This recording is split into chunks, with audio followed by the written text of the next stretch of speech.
क्या बोले भारत में, हम आ चुके हैं जम्मू और कश्मीर, और जम्मू और कश्मीर को कहा जाता है भारत का ताज, भारत का मस्तक, और कहा जाता है कि अगर ये मस्तक ऊंचा है, अगर ये मस्तक चमक रहा है तो समृद्धि और विकास की धाराएं यहाँ पर बढ़ेंगी। नए दौर में नए लोगों का सपने हैं, नए लोगों के भविष्य की आकांक्षाएं हैं, यही हम जानेंगे, विशेषकर जबकि लोकसभा चुनाव पास आ गए हैं।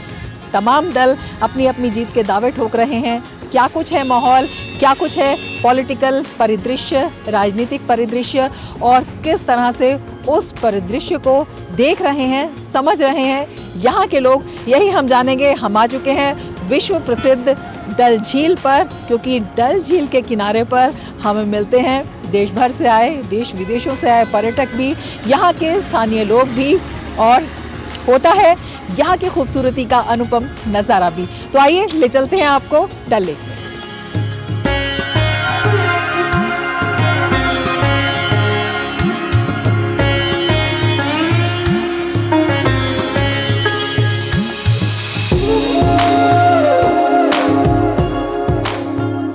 चलिए शुरू करते हैं बातचीत, और सबसे पहले हमारे साथ KGMF के वाइस प्रेसिडेंट फयाज अहमद भट्ट मौजूद हैं। भट्ट साहब, स्वागत है आपका हमारे इस कार्यक्रम में। आपसे हम जानना चाहेंगे किस तरह का बदलाव यहाँ पर आया है ट्रेड में, व्यापारियों के ज़िंदगी में।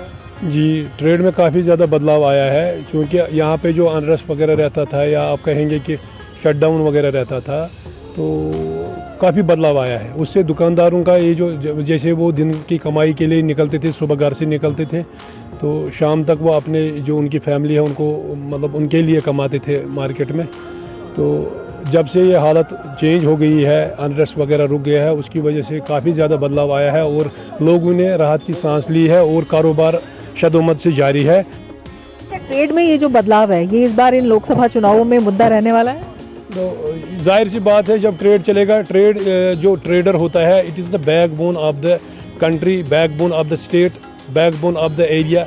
बैकबोन होती है क्योंकि हम स्टेट एक्सचेकर होते हैं। जो ट्रेडर होता है ये टैक्स पेयर होता है, इसी की वजह से सरकार चलती है, क्योंकि इनके जो हमारे टैक्स की वजह से जो सरकार होती है, जो हम टैक्स देते हैं, GST देते हैं, इनकम टैक्स देते हैं, या बाकी सारे टैक्सेस लगते हैं, म्यूनिसिपलिटी टैक्सेस लगते हैं, तो हम काफ़ी ज़्यादा टैक्स देते हैं। तो टैक्स की वजह से जब हमारा बिज़नेस चलेगा, जब हम बिज़नेस चलाएंगे, हमारे दुकानदार काम अच्छा करेंगे, अच्छा उनका टर्नओवर रहेगा, उनका ट्रांजैक्शन रहेगा, तो जाहिर सी बात है टैक्स भी ज़्यादा देंगे, और उससे क्या होगा कि सरकार भी अच्छी चलेगी और टूरिज़्म भी बढ़ेगा और बाकी काम भी अच्छी तरीके से होंगे, और ताजिर जो है, ताजिर भी उसी में खुश होते हैं। जब हमारा काम चलता है, हमारा ट्रेड चलता है, तो दुकानदार जब खुश है तो उसका मतलब है स्टेट भी खुश है, कंट्री भी खुश है। ये तो ट्रेडर्स इस बार कुछ बदलाव का मन बना रहे हैं। ट्रेडर्स के मुद्दे क्या होंगे?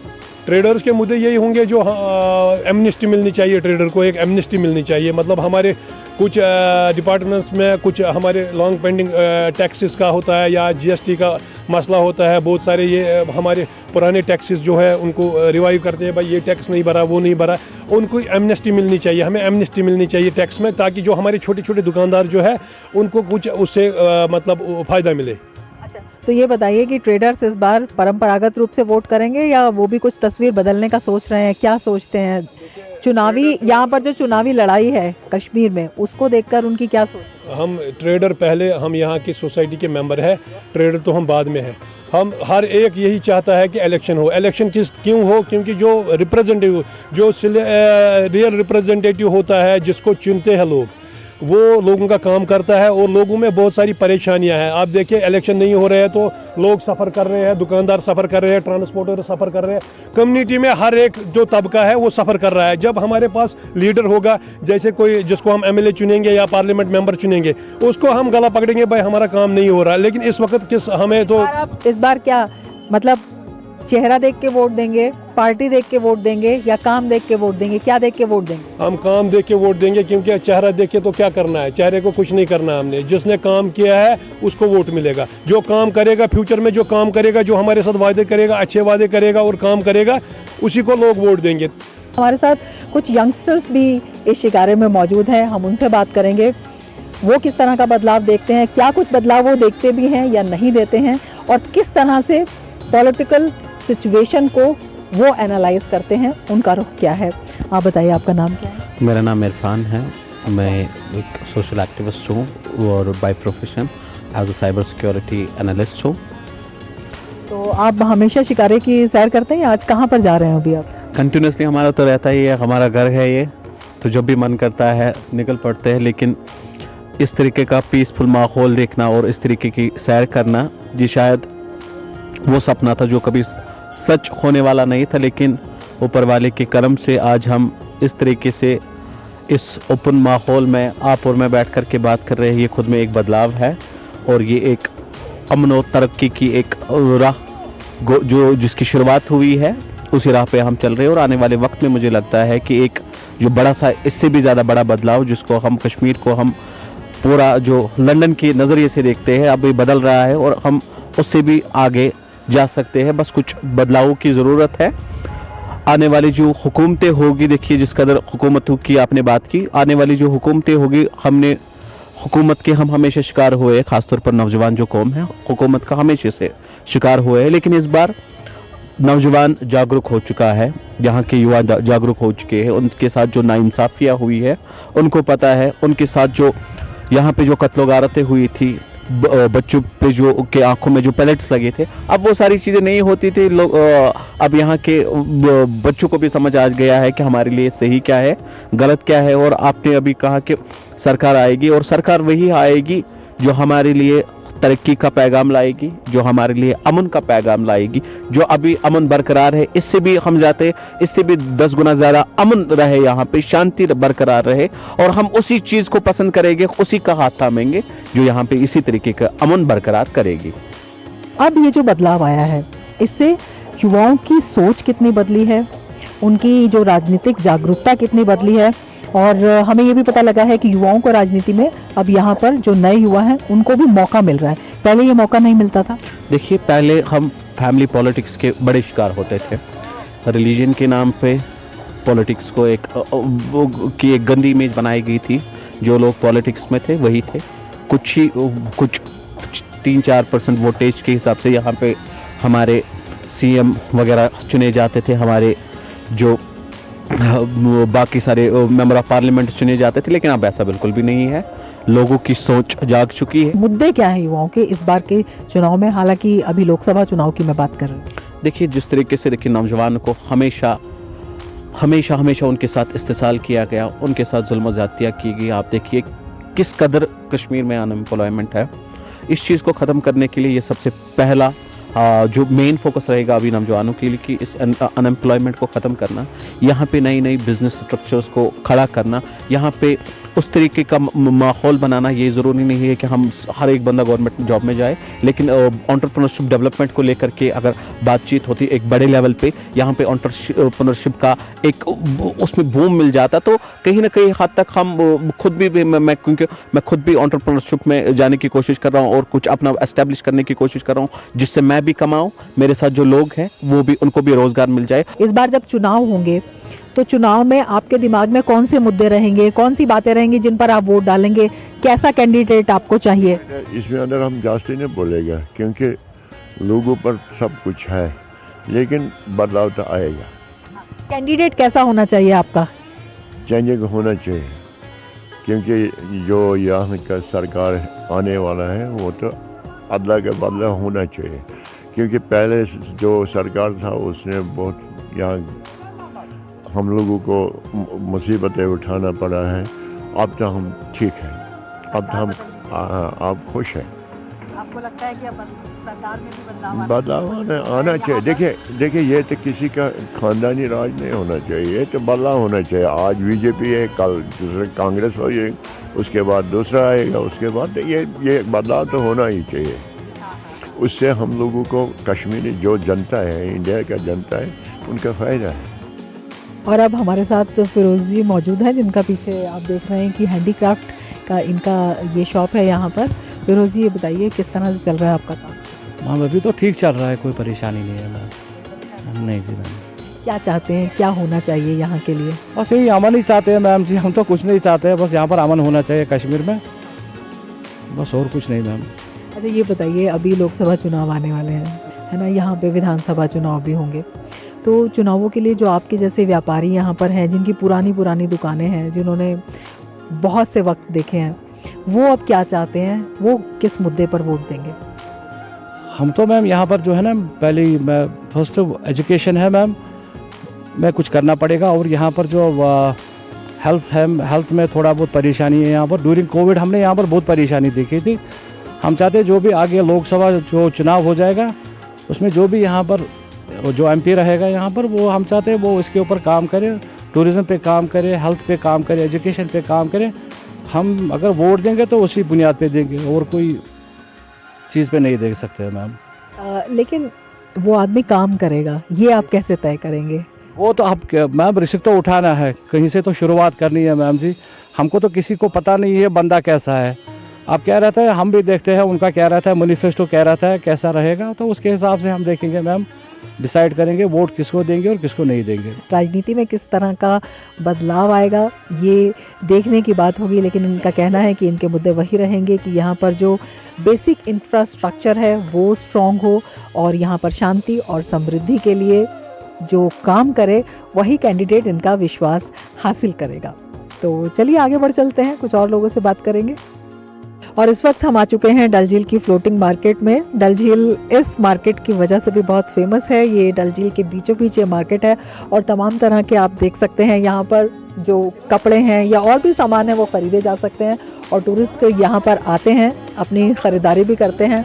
हम भी यहाँ पर जाएंगे और जानने की कोशिश करेंगे कि किस तरह से यहाँ पर लोगों का व्यापार चल रहा है और टूरिस्ट के आने से क्या वो खुश हैं या नहीं है। तो चलिए लेते हैं यहाँ के माहौल का भी जायज़ा।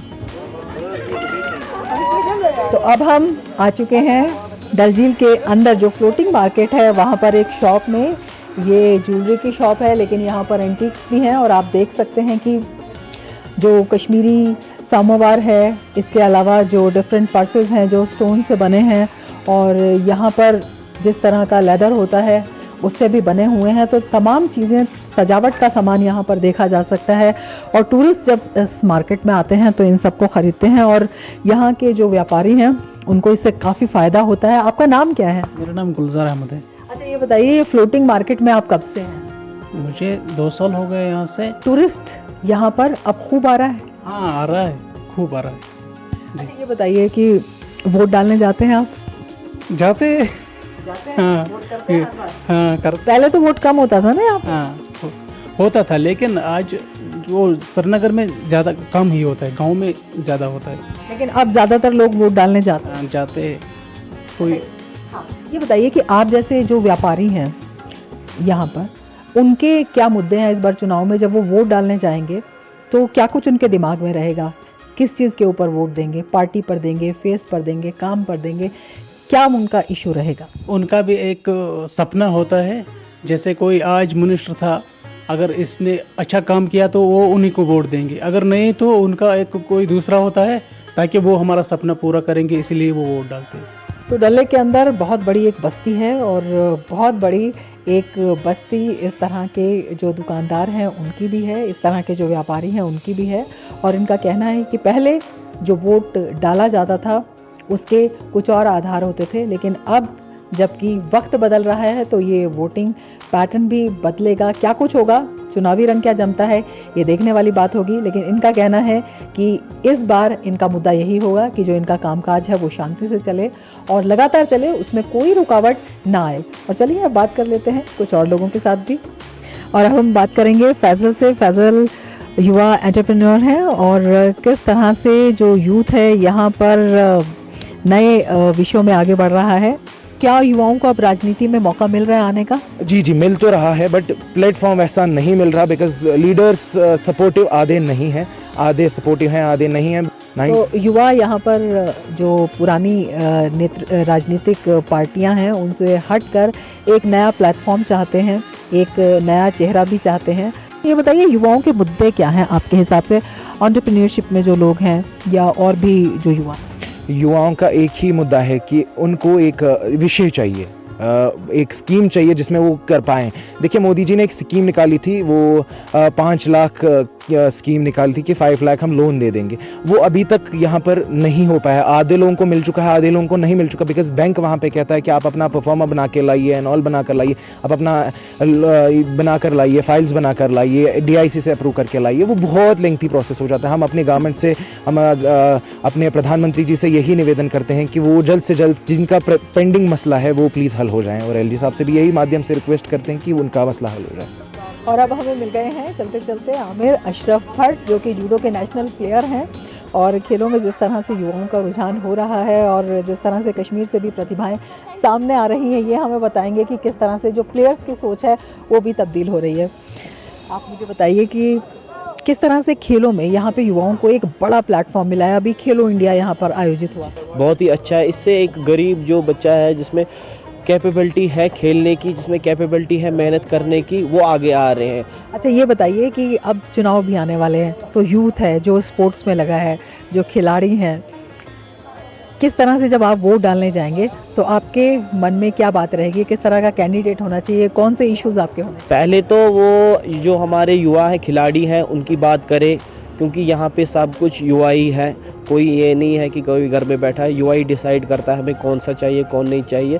फ्यूचर उनका ब्राइट हो, चाहे वो छोटा हमारा MLA हो या कोई हो, उनके लिए, युवाओं के लिए पहले वो कुछ करना चाहिए, क्योंकि बाकी तो हम किसी की बात नहीं कर सकती। मातरम वंदे वंदे वंदे मातरम वंदे वंदे वंदे मातरम वंदे मातरम वंदे वंदे मातरम वंदे मातरम वंदे मातरम। और इस वक्त हम आ चुके हैं रिवर फ्रंट। यहाँ पर लोग आते हैं, अपनी फैमिली के साथ बैठते हैं, फ्रेंड्स के साथ बैठते हैं, गाते हैं, बजाते हैं, बातें करते हैं। क्या कुछ यहाँ का माहौल है, यही लोग खुद हमें बताएंगे। आप बताइए, आप कहाँ से आए? मैं श्रीनगर से। तो जिस तरह से ये लाइटें जगमगा रही हैं, पूरा यहाँ पर चकाचौंध है, आपको लगता है कि फ्यूचर के लिए भी अब कुछ लाइट आपको दिखाई दे रही है, कुछ रोशनी दिखाई दे रही है? रोशनी तो दिखाई दे रही है। रोशनी तो पहले हमें ये दिखाई दे रही है कि यहाँ पे जो ट्रेन थे, जो हम कहते थे कि जम्मू के बाद हमें ट्रेन का कंसेप्ट मिलता था, वो अब हमारे गवर्नमेंट जो भारतीय जनता पार्टी है उनका एक अच्छा स्टेप रहा। ट्रेन यहाँ पे आ रही है, स्मार्ट सिटी प्रोजेक्ट आ रहे हैं, 4 लेन्स का जो एक्सप्रेस वे आ रहा है, या मेट्रो स्टेशन की मंजूरी दी गई है, तो कश्मीर के अवाम के लिए बड़ा अच्छा है। लोकसभा चुनाव आ रहे हैं अभी फ़िलहाल, तो उसके लिए आपका क्या सोचना है, किस तरह से आपकी सोच है? जब आप वोट देने जाएंगे तो कौन से मुद्दे आपके दिमाग में रहेंगे? मुद्दे तो देखो, इससे पहले कश्मीर को 70 साल क्या सिस्टम रहा, और 2019 का जो ऐतिहासिक भारतीय जनता पार्टी ने यहाँ स्टेप लिया, वो सब कश्मीरी ने एक्सेप्ट किया उस चीज़ को। और जो अब आने वाला वक्त है, आने वाला वक्त अब डेवलपमेंट पे वोट होगा। जो भारतीय जनता पार्टी ने यहाँ डेवलपमेंट लोगों को दी है, और उसके बाद जो राहत की सांस मिली है वो आपके सामने है, तो सब कुछ दर्शाता है कि लोग बाहर है, कोई खौफ नहीं है, डर नहीं है। तो आपको लगता है कि जो यहाँ पर परंपरागत राजनीतिक दल हैं, जो काफ़ी समय से यहाँ राजनीति करते आए हैं, उनके अलावा किसी और दल का भी यहाँ पर स्कोप बनता है? उन्होंने अपना गुपकार गठबंधन भी बनाया, उसको देखते हुए क्या कुछ पॉलिटिकल इक्वेशन यहाँ पर आपको नज़र आती है? वो गठबंधन उन्होंने बनवाया, बट अनफॉर्चुनेटली वो टूट गया। ये लोग, इनका डायनास्टिक रूल रहा यहाँ पे। ये एक मतलब परिवारवाद जो यहाँ चला, जो भारतीय जनता पार्टी ने कहा भी था कि ये सब कुछ ढोंग है, जो ये PhD बना या क्या, आज तो अभी तो ग्राउंड में PhD है नहीं। इनके बड़े एक लीडर, नेशनल कॉन्फ्रेंस के बड़े एक लीडर ने कहा था उन्हीं दिनों में कि PhD पेपर में है, बट अभी देखिए आज इतनी टिप्पणी आपस में हो रही है कि लोगों को उस समय धोखा दिया गया कि PhD है, आर्टिकल वापस आएगा, इनके दावे थे, सुप्रीम कोर्ट में हमारे केस स्ट्रांग है। ऐसा कुछ नहीं था। ये लोग बस ये ढोंग कर रहे हैं। इस बार भारतीय जनता पार्टी कश्मीर में, जम्मू कश्मीर में पूरी सीटें पूरी बहुमत के साथ आएगी। तो 2019 के बाद एक नया पॉलिटिकल स्पेस जो है यहाँ पर क्रिएट हुआ है, उसमें एक नई जगह बनी है, और उसमें जो है युवा अपने एक महत्वाकांक्षी भविष्य को देखते हैं। क्या होना है ये तो समय बताएगा, लेकिन हाँ ये है कि एक बदलाव की इच्छा जो है वो ज़रूर यहाँ पर दिखाई दे रही है। आगे भी आइए, चलिए कुछ और लोगों से हम बात कर लेते हैं। चुनाव का भी शोर है, चुनाव भी आ रहे हैं। इस बार आप वोट डालने जाएंगे तो क्या मुद्दे आपके दिमाग में रहेंगे? डेवलपमेंट जो करेगा, पीस जहाँ से मिलेगी, सबसे बड़ी चीज़ वही है, सबसे बड़ी चीज़ वही है। जहाँ पीसफुली हम रह सके, जिस दिन हम अपने मकानों के केवाड़ों को कुंडियाँ लगाना छोड़ दें, समझो उस दिन आज़ाद हैं, वो कोई भी गवर्नमेंट हो।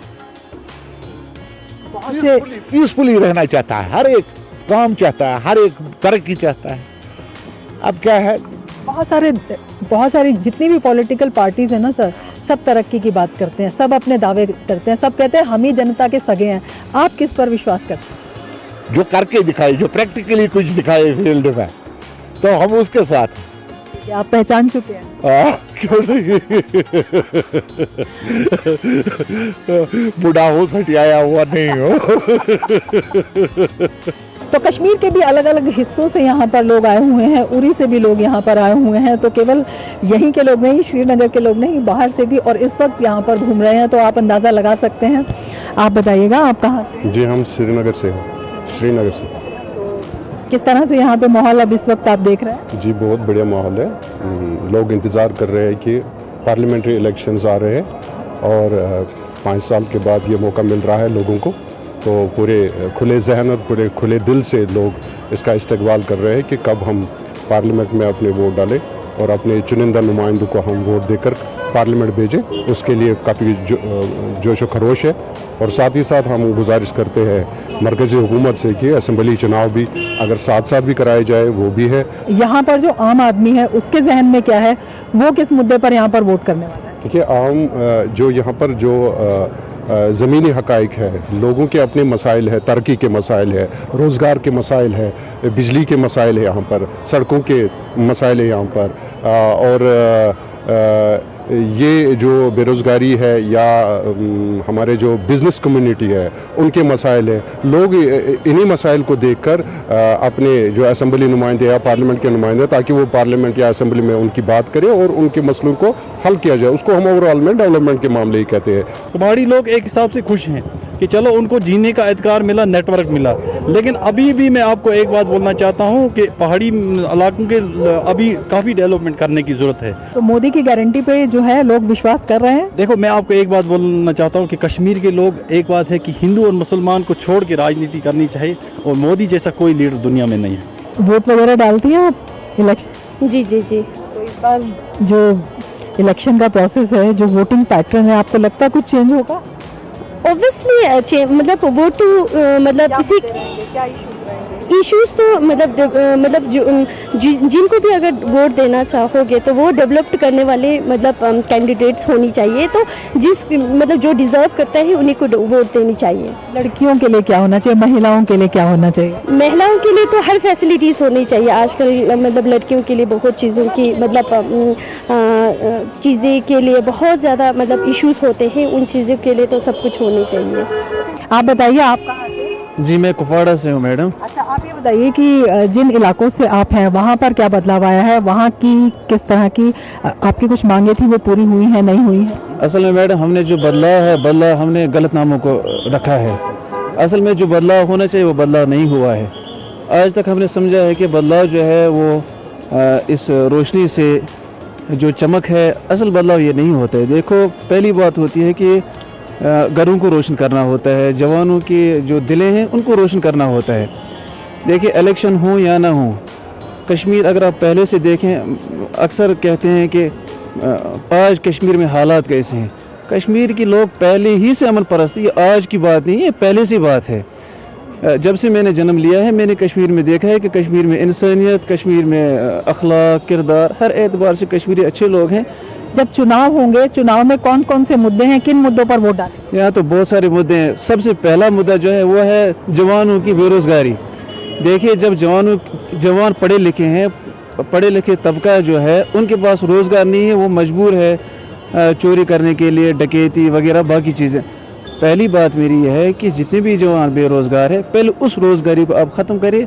बाद में जो चीज़ें हैं, जो रोशनी है वो तो हो ही हो, लेकिन पहली जो रोशनी है वो है कौम का मुस्तकबिल जो है वो जवान है। पहले आप उन जवानों का लिहाज रखिए और उनके लिए कोई ऐसा फ़ैसला कीजिए कि वो बेचारे भटक रहे हैं और दरफदर हैं।